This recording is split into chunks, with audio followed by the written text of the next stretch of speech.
Selamat datang di episode pertama kita, episode podcast BEM Cinema, Sinergi Inspirasi Mahasiswa, bersama host kalian, Foto Sandriga. Dan untuk episode pertama ini kita syutingnya di dalam ruangan BEM.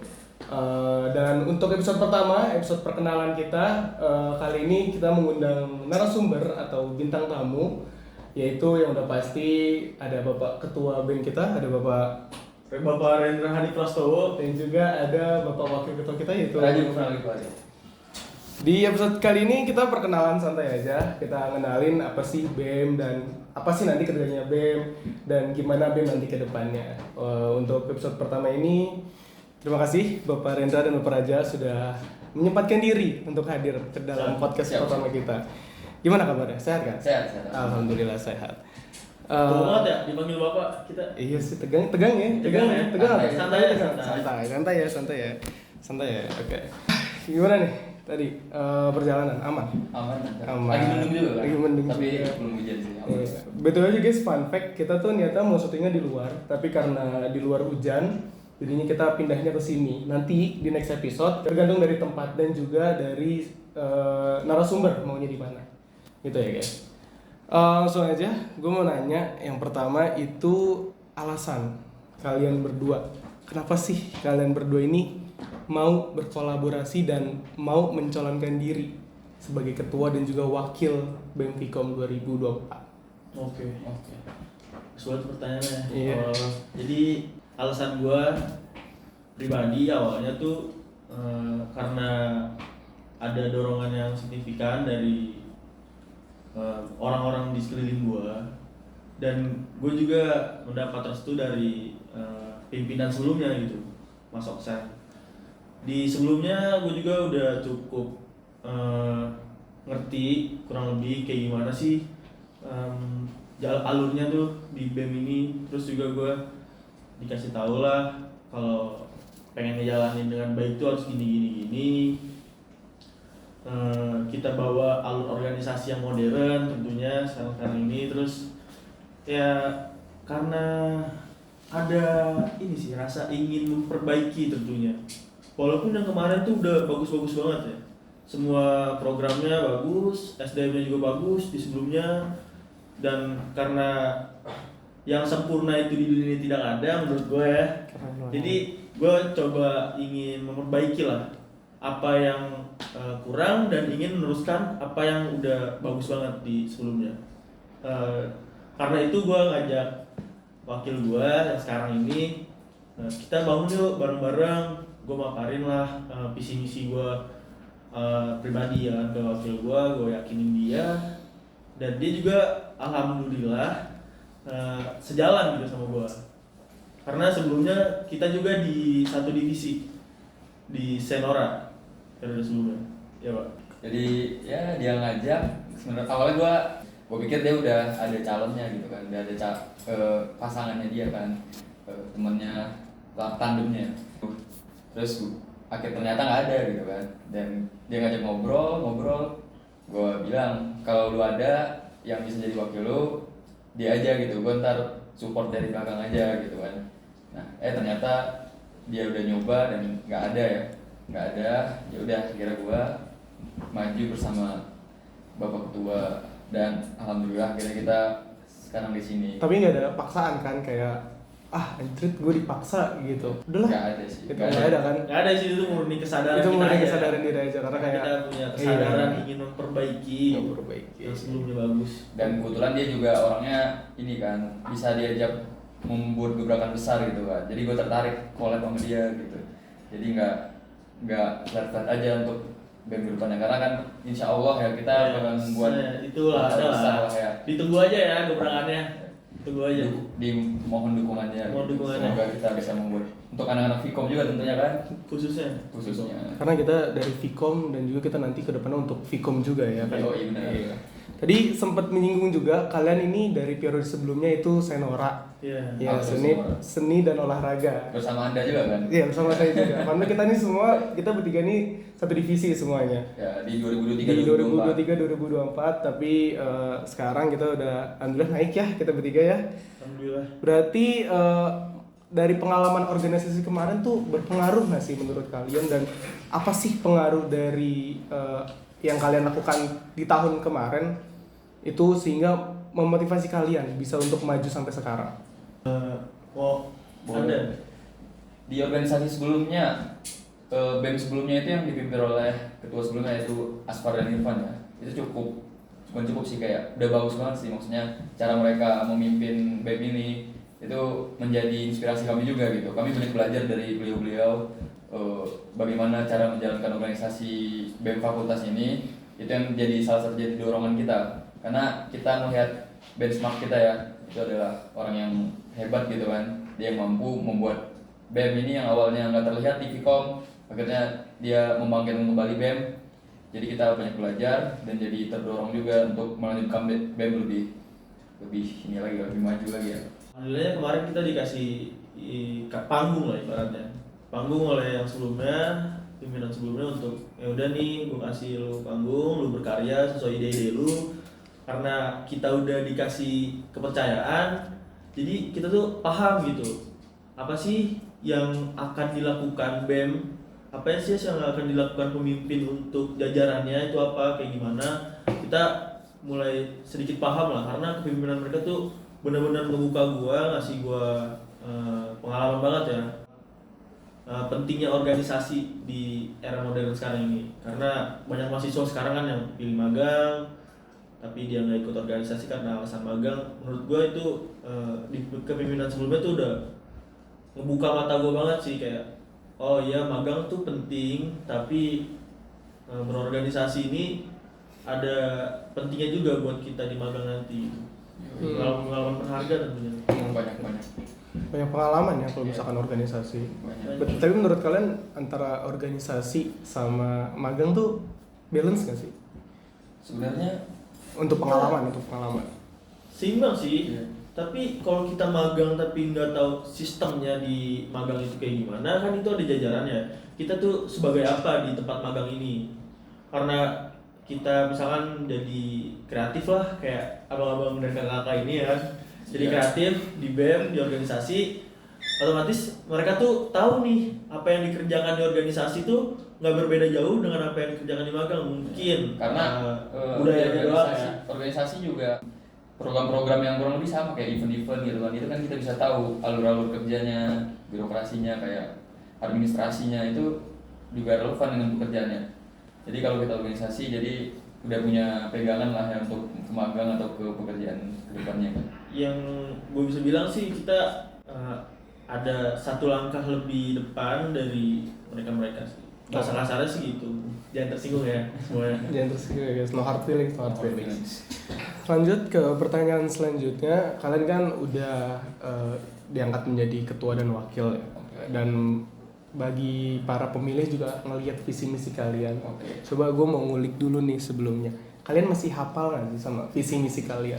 Jangan ngintip. Nggak boleh ngintip. Sudah ada di sini. Sudah ada di. Tapi jangan ngintip biar mengulik. Kurang lebih visi gue tuh membawa BEM yang memiliki nilai inklusif, partisipatif, dan juga responsif untuk memberi keadilan tentunya, atau nilai-nilai yang positif ke depannya untuk internal kita sendiri dan juga untuk ikatan keluarga mahasiswa di Vkom ini. Benar. Kita ingin kehadiran kita ini di BEM itu nggak sia-sia, kita ingin berdampak gitu. Dan juga di misi kita juga kita punya 3 misi ya. Ada 3 misi itu kita yang pertama menghadahi ruang untuk seluruh ikatan keluarga mahasiswa Vkom ya, berkarya, berkreasi. Kita akan memberi wadah-wadah itu untuk mereka bisa menyalurkan bakat mereka, karya mereka gitu. Dan kita juga memiliki misi untuk berkolaborasi ya, menjalin kolaborasi dengan seluruh hima, bahkan dari mahasiswa sendiri, bahkan pihak-pihak eksternal tentunya. Kita membuka diri untuk berkolaborasi. Tentunya yang terakhir kita punya misi untuk mengawal isu-isu yang ada di nasional gitu, isu-isu tentang sosial politik dan isu-isu lainnya akan kita kawal, akan kita angkat gitu. Dan menurut kita kurang lebih sekarang ini di 1 bulan ya, 1 bulan lah kita udah berjalan. Visi dan misi kita ini mulai kelihatan gitu. kita kemarin udah kolaborasi dengan Ya, beberapa banyak kita sudah menjalin kolaborasi. iya, dengan internal maupun eksternal, dan juga kita juga udah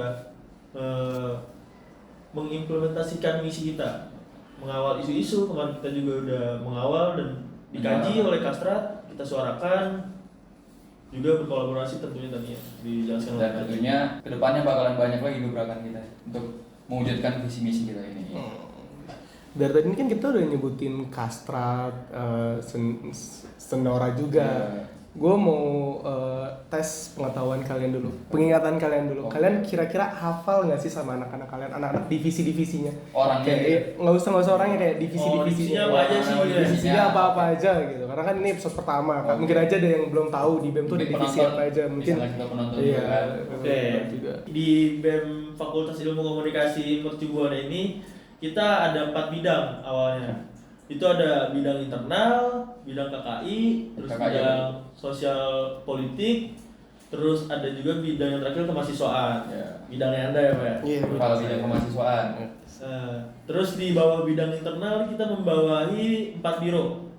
Ada keuangan, ada litbang, PSDM, dan juga kesekretariatan. Ya. Di bawah bidang KKI kita ada 2 biro. Ada biro multimedia, ada abang-abang sama kakak-kakak ini, dan Yang juga belakang kamera. satu lagi ada biro humas. Nah, di bidang sospol, sosial dan politik ini kita ada 2 juga. Itu ada departemen kajian strategis, Kastrat, lalu ada departemen Sosmasling. Sosmasling. Sosial masyarakat lingkungan. Ya. Dan yang terakhir kita ada bidang kemahasiswaan, bidangnya Anda, Pak. Mungkin Anda udah tahu ya, tapi yang lain belum tahu mungkin. Jadi ada 2 departemen juga, yaitu ada departemen advokasi dan kemahasiswaan, lalu ada departemen minat dan bakat. Seperti itu. Berarti udah lengkap ya guys. Kalian sekarang udah tahu ada divisi apa aja sih di BEM Vkom ini. Berarti kalian masih ingat ya? Kalian lupa Pastinya. gitu. Karena kan biasanya kalau orang atas tuh lupa sama yang di bawah. Oh, Gak boleh begitu. Nggak boleh ya, nggak boleh begitu. Boleh, boleh, Nggak boleh. boleh gitu. Jangan. Membumi aja. Bumi aja. Balik ke benang kita ya, balik lagi. Gue mau nanya nih, saat kalian mempromosikan diri, kalian kan punya program unggulan. Kira-kira nanti kedepannya ada program unggulan apa sih gitu? Program unggulan. Program unggulan kita kemarin tuh paparin ada 3 ya. Kampanye ya. Iya, kampanye kita ada 3, dan sekarang kita mungkin ada 1 lagi penambahan jika memungkinkan untuk terlaksana ya. Kita tuh yang pertama itu ada yang paling besar banget nih ya, ada Artsphere. Itu seperti seni-seni gitu lah, Festival seni. Lalu yang kedua itu Disnatalis, tentunya kita ingin merayakan ulang tahun Fakultas Ilmu Komunikasi yang ke-31 nantinya di bulan Mei. Lalu ada workshop Ready for Industry. Become ready for industry. Ya, itu untuk menyiapkan mahasiswa-mahasiswa ini memiliki mental juang yang tinggi setelah lulus dari Fakultas Ilmu Komunikasi ini. Dia jadi punya pemahaman lah di industri. Dan yang terakhir? Dan yang terakhir itu ada kuliah umum. Kuliah umum. Beliau ngomong. Kita ingin memberi wawasan seperti untuk mahasiswa Vkom tentang bagaimana sih kita bisa memahami isu-isu yang terjadi di internal maupun eksternal. Eksternal ini kita mencakup luasannya itu negara Indonesia ini. Nasional. Nasional. Kan kalau misalkan bahas progul itu kan berarti cakupannya gede ya Pak. Iya. Kira-kira nanti nih, karena dari kemarin banyak juga yang nanya kalau misalkan program unggulan nanti bakal open volunteer nggak sih? Pastinya kita open volunteer, karena kita open volunteer juga itu salah satu bentuk kita untuk memfasilitasi mereka bisa berpengalaman langsung, bekerja langsung dengan BEM dalam program-programnya, agar mereka bisa merasakan walaupun mereka bukan BEM, tapi kita memberi kesempatan untuk mereka bergabung untuk berkolaborasi bersama kita menjalankan program-program unggulan ke depannya. Jadi teman-teman Vkom yang ingin menjadi volunteer boleh tunggu aja ya, nanti kita bakal ini ya, Bakal open volunteer. Tunggu aja. bagi yang berminat gitu ya. Iya. Mereka juga merasakan, walaupun secara singkat, Secara singkat. bagaimana sih rasanya ikut struktural Iya. kepanitiaan Kepanitiaan. BEM Vkom ini. Iya. Berarti buat kalian nih nanti mahasiswa yang di bawah semester 5, karena kita nanti semester 5 ada matkul event management. Jadi untuk mempersiapkan diri kalian untuk nanti semester 5 event management, kita nih bakal open volunteer buat nanti progul kita. Jadi buat kalian yang mau latihan buat untuk event management kalian nanti ke depannya kayak gimana sih caranya bikin event dan lain-lain, kita bakal open volunteer. Nanti kalau misalkan kapan announcing untuk open volunteer, kalian bisa follow Instagram kita. Ada BEM Vkom Mercu. Nanti ada di sini ya guys, muncul di sini. Nanti kalian jangan lupa follow. Nanti kalian pantau aja di situ karena kita bakal ngupload banyak banget konten dan juga nanti informasi soal open volunteer dan lain-lain itu banyak banget di situ guys. Oke, balik lagi ke benang kita. Kalian berdua nih sebagai ketua dan wakil. Tadi kan kita bahas sebagai atasan kita harus membumi. Yeah. Gimana sih cara kalian menghadapi kritik dan juga perbedaan pendapat dalam tim? Karena kan biasanya tuh dalam tim itu kan ada banyak otak nih. Yeah. Jadi dalam tim nggak mungkin tuh nggak ada namanya kelas internal. Gitu. Yeah. Gimana sih cara kalian ngadepin itu? Dan gimana cara kalian ngadepin kritik dari eksternalnya juga? Oke. Kalau dari eksternal sih kita tentunya akan brainstorming ya dengan jajaran. Kita nggak bakal bertindak berdua atau gue sendiri. Jadi menurut gue sendiri nih, kita lebih tepatnya tuh manfaatin SDM yang ada di BEM Vkom 2024-2025 ini agar mereka ini bisa terbuka juga. Jadi gak cuman gue yang ngasih dikritik gini-gini atau gue gak dengerin kritikannya, gak gitu. Jadi gue pengen tuh apa yang dikritik ke BEM gak nyangkut di gue berdua, tapi semua SDM ini merasakan agar mereka ini bisa memiliki wawasan untuk memberikan solusi. Jadi gue bakal minta solusi sama ya divisi atau departemen yang terkait gitu, yang dikritik gitu. Benar-benar. Gue bakal rapatin, kita cari solusinya bareng-bareng, kita dengerin perspektif dari masing-masing individu dan juga untuk dari internal tadi ya. Yeah. Internal. Kalau dari internal pasti ya. Bahkan saat kita lagi apa Pak? Kita lagi mencari solusi atas kritik itu, pasti ada namanya gesekan ya. Iya. Entah pokoknya harus gue nih yang dipakai, solusi gue yang dipakai, pasti ada kayak gitu. Tapi karena kegagabahan itu, jadi kita bandingin lagi solusinya, gak cuma kita pakai langsung. Oh, dia orang temperamen, kalau nggak dipakai ngambek nih solusinya, jadi kita pakai, nggak gitu Pak. Jadi kita usahain gimana caranya solusi yang kita ambil ini dan kita pakai itu gabungan dari beberapa perspektif dari masing-masing individu. Nggak bisa langsung dari satu, oke bagus kita pakai, nggak bisa gitu. Jadi kan apa banget kayak gitu, kurang ya? Kurang. Yang lain tuh nggak dikasih ruang untuk berpikir jadinya. Karena kita berorganisasi kan harus. Kita berorganisasi. Jadi kita ya berikan masukan lah masing-masing, kita gabungin, kita ambil benang merahnya nih apa nih yang cocok banget dan yang matang banget untuk solusi dari kritikan tersebut gitu sih Pak. Mungkin dari itu pertama Pak. Kritikan justru bagus ya, maksudnya kita nunggu juga kritikan gitu, maksudnya dari luar gitu kan. Karena kan BEM ini kita bekerja untuk Vkom gitu kan, untuk mahasiswa Vkom. Jadi kalau dari anak-anak Vkom sendiri mempunyai kritik untuk kita, ya wes boleh gitu kan. Kita mendengarkan kritiknya, apa gitu yang kurang dari kita, apa yang salah dari kita, coba dikritik aja, kita membuka diri. Karena mungkin kritik-kritik dari teman-teman Vkom juga bakalan berguna buat kita kan, kita bisa memperbaikinya, kita bisa menjadikan itu pelajaran juga buat kita agar lebih maju lagi ke depannya dan minim kesalahan-kesalahan. Untuk gesekan atau dalam brainstorming di internal lah, itu pasti ada gitu kan.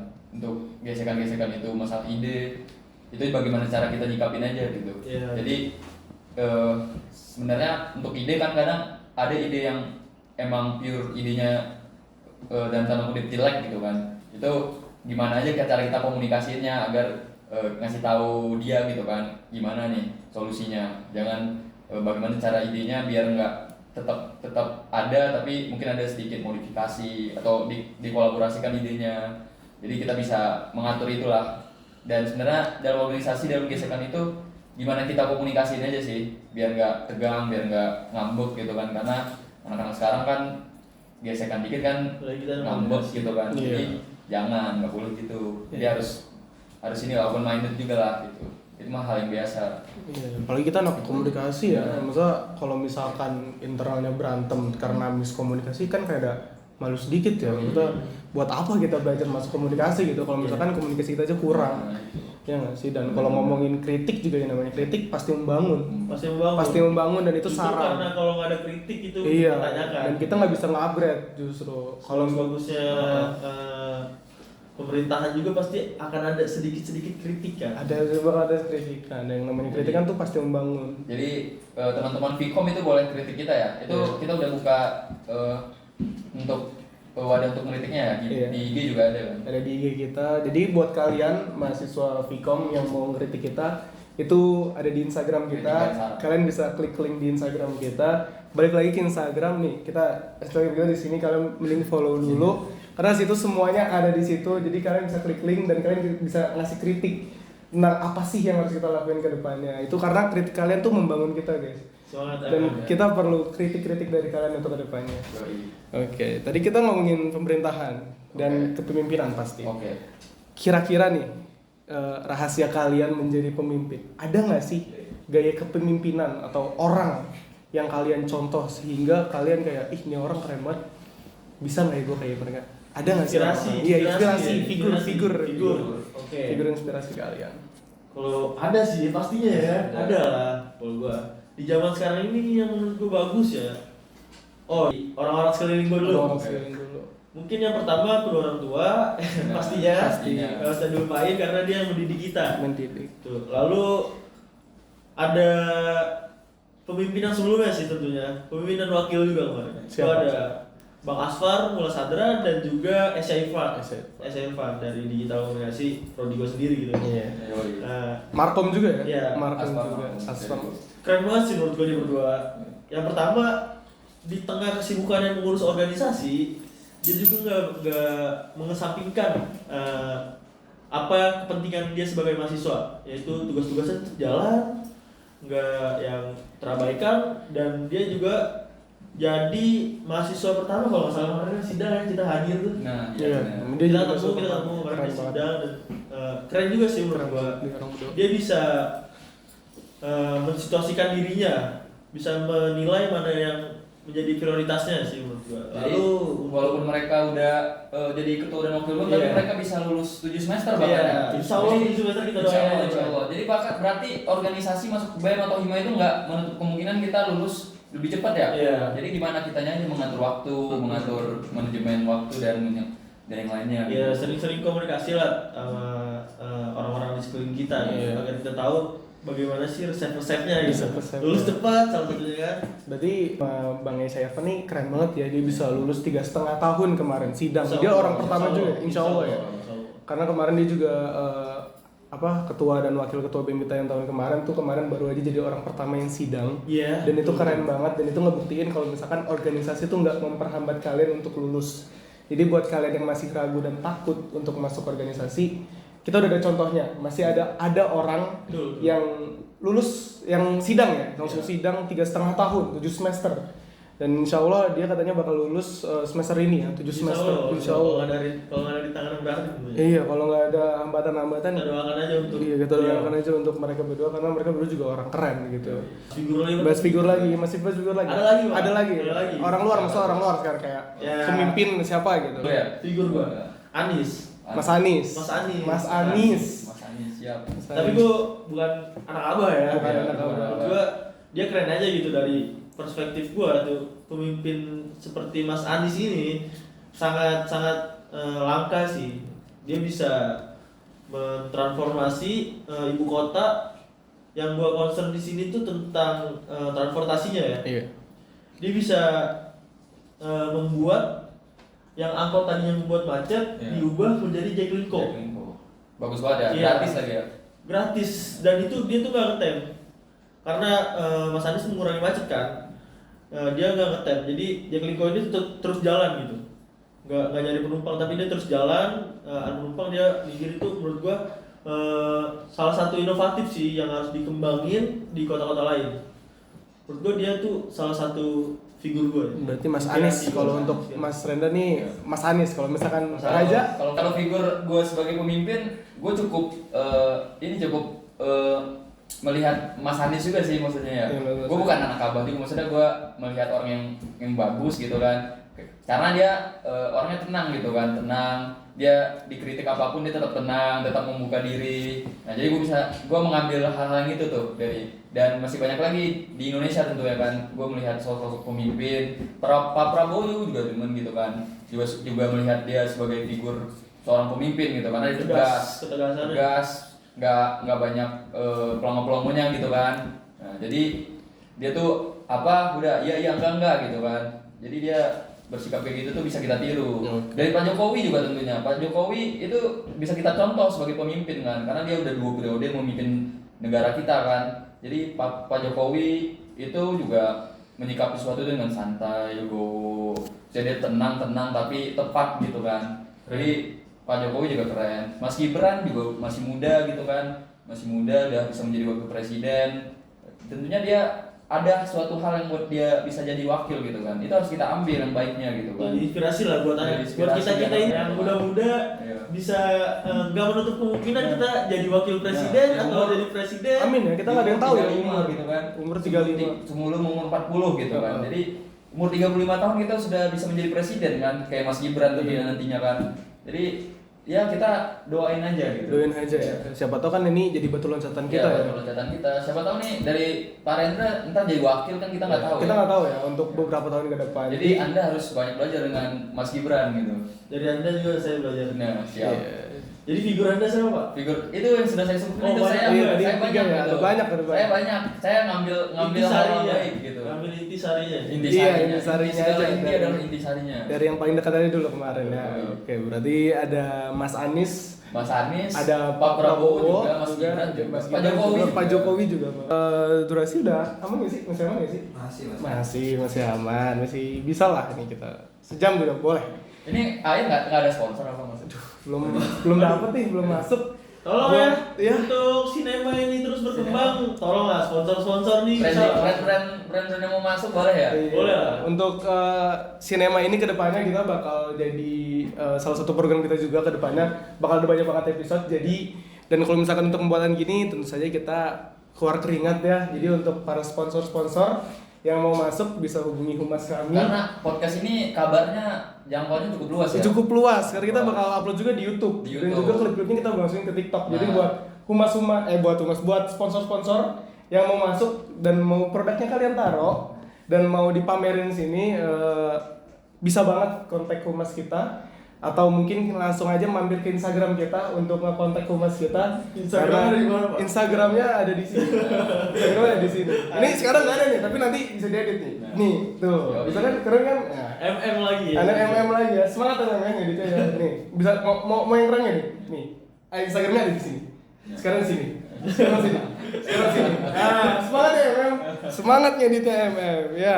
Menurut kalian isu yang paling krusial yang dihadapi mahasiswa ini apa sih? Terus bagaimana caranya BEM untuk berkontribusi dalam isu sosial yang sedang berjalan di mahasiswa? Menurut kalian isu sekarang tuh apa? Isu untuk mahasiswa atau secara umum gitu? Untuk mahasiswa dulu. Untuk mahasiswa sendiri ya, paling isu-isu yang dihadapi mahasiswa sekarang ya antara bagaimana mereka membalancekan antara kuliah, nongkrong, organisasi, magang atau kerja gitu. Itu hal yang sekarang di umur sekarang kan kita dihadapi dengan hal seperti itu kan. Jadi kita harus menentukan skala prioritas kita dulu karena banyak mahasiswa yang banyak mengorbankan salah satunya gitu kan. Jadi mereka kerja tapi kuliahnya berantakan, banyak yang nggak lulus mata kuliah jadi ngulang gitu kan walaupun dia di luar sana dia bisa bekerja gitu. Nah itu salah satu dilema-dilema yang terjadi gitu kan untuk mahasiswa dan juga mereka kadang banyak mahasiswa yang organisasi tapi kelasnya diabaikan gitu.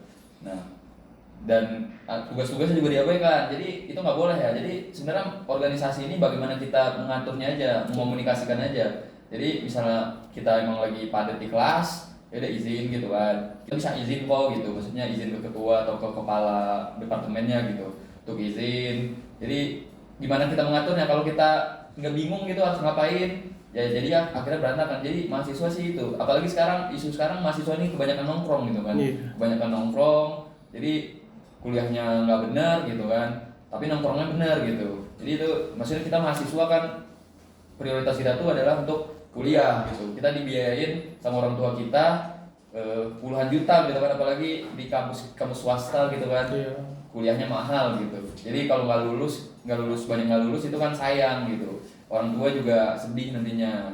Nah itu tuh bagaimana cara BEM, bagaimana tuh kita ditanya cara BEM untuk kontribusi itu gimana tuh Pak, apakah hal seperti itu kita membuat programnya atau gimana tuh? Itu kita ada bidangnya sendiri ya, bidang Anda mahasiswaan.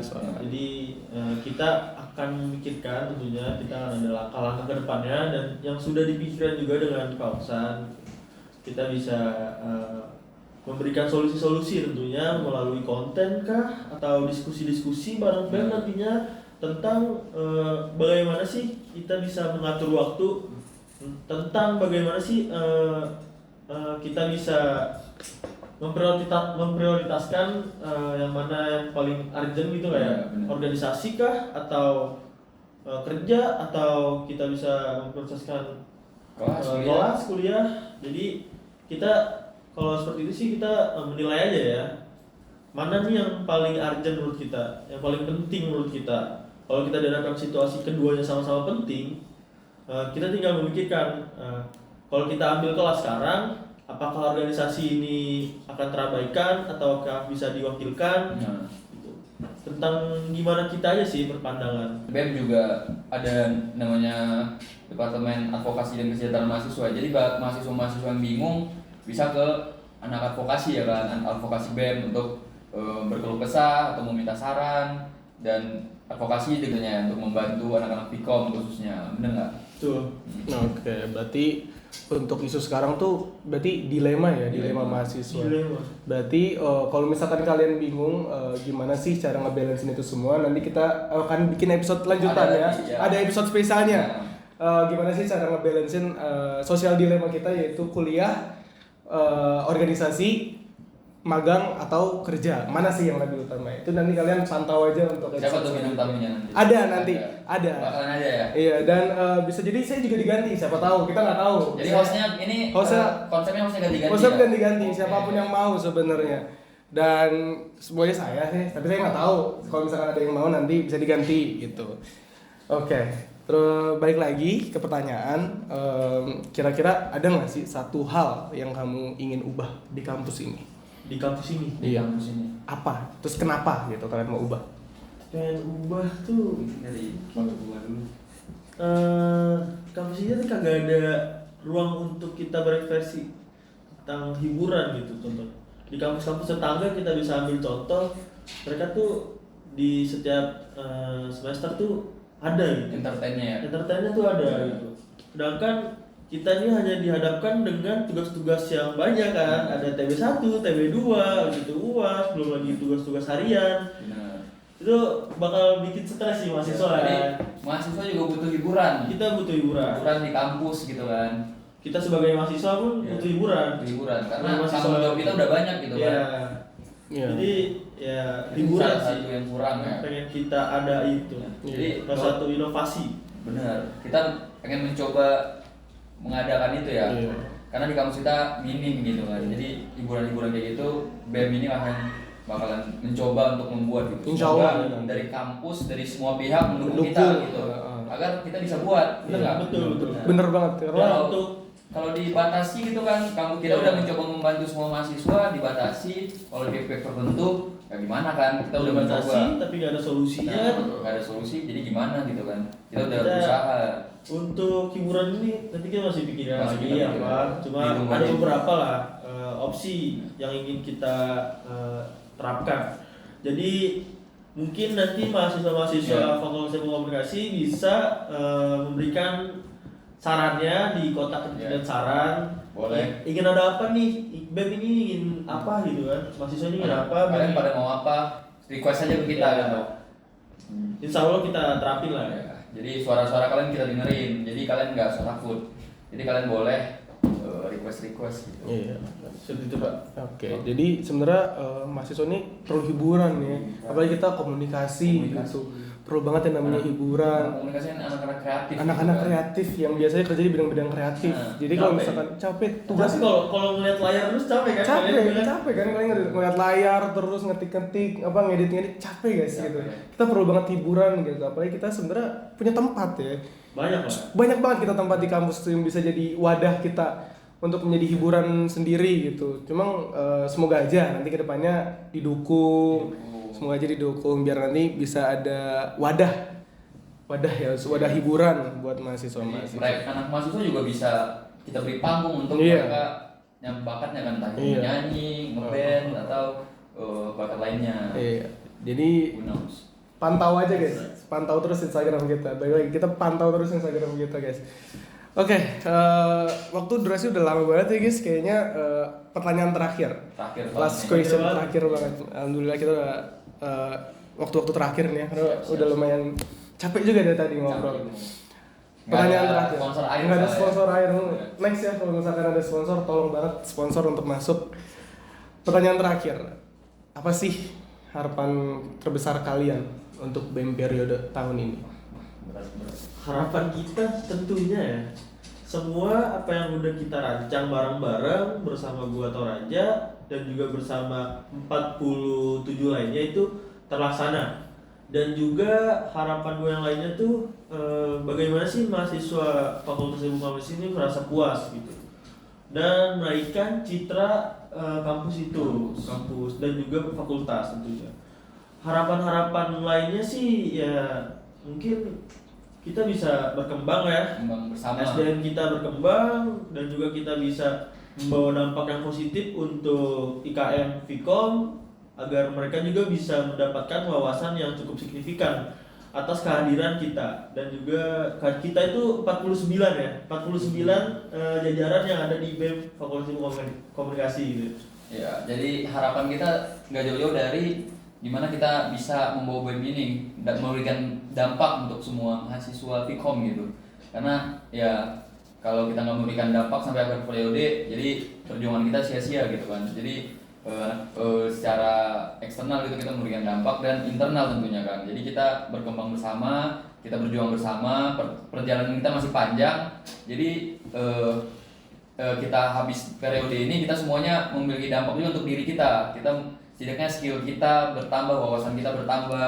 Jadi kalau ada yang nggak bertambah jadi sayang gitu kan, capek-capek masuk BEM tapi nggak jadi apa-apa gitu. Nah gitu aja sih, kita memberikan dampak untuk semuanya gitu. Oke. 3 kata untuk BEM dimulai dari Bapak Ketua dulu. Tentunya ya, 3 kata untuk BEM nih: inklusif, partisipatif, dan terus responsif. Siap. Dari gue juga. Apa? Dari Anda Pak?